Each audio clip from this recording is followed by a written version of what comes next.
isa ang question dyan, savings ba o annual income ba? Yung proof of income, yung proof of funds na kailangan. So again, dalawa yun. No? Pag savings, well, obviously there is a calculation na pwedeng ibigay sa inyo ng education agent nyo o migration agent. Magkano ba yung savings na nandyan sa bangko na ipapakita mo sa immigration?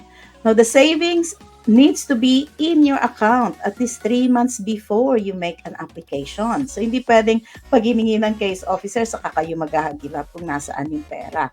Remember, student visa or coming to Australia to study, magastos po. So, yung mga parents o yung estudyante, dapat may pera talaga kayong nakalaan dyan.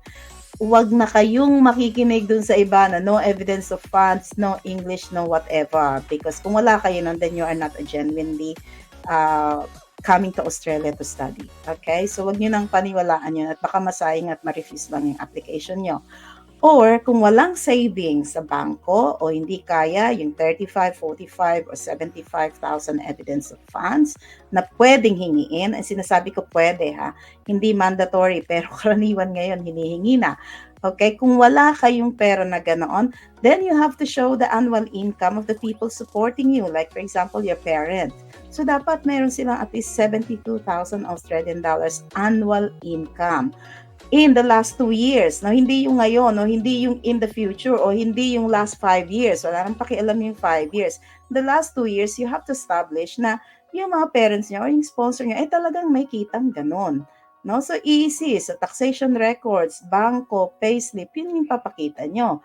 Ngayon, kung walang ganon at wala din yung isa, then huwag kayong umasa na mayroong pag-asa yung inyong student visa. I'm sorry, I'll be very, very blunt ngayon, no? Kasi marami pa rin yung iba na nagsasabing makakakuha sila ng student visa na walang evidence of funds. So please, kung gusto nyo at least yung application nyo, then go for it. Decision nyo iyan. So yun yung gusto kong ibigay sa inyo at the moment na karaniwang sitwasyon. And also, mind you, at this stage in time, the colleges and universities are actually asking now for your evidence of funds, for your money. No? So wag niyo antayin na hihingi naman yan sa hingi naman yan doon pagka nag-apply na. Hindi ko kailangan yan ngayon basta makabayad lang ng tuition fee. No. Because the school now wanted to make sure that your visa will be granted kaysa magtrabaho sila ng pag-enroll sa inyo pagkatapos hindi rin pala kayo mabibigyan ng visa.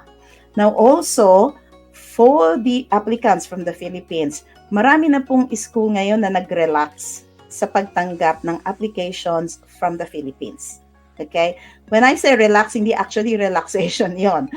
Sabi lang nila relax. That's their terminology. But that's not relaxation. That means to say na hindi mo na kami kukuha sa Philippines ng mga applicants, ng mga estudyante.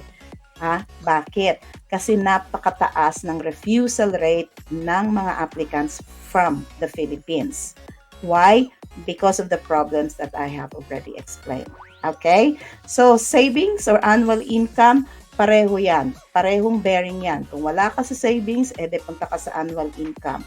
Kung wala ka pareho, don't attempt to apply for student visa. I am definitely sure it's going to be refused.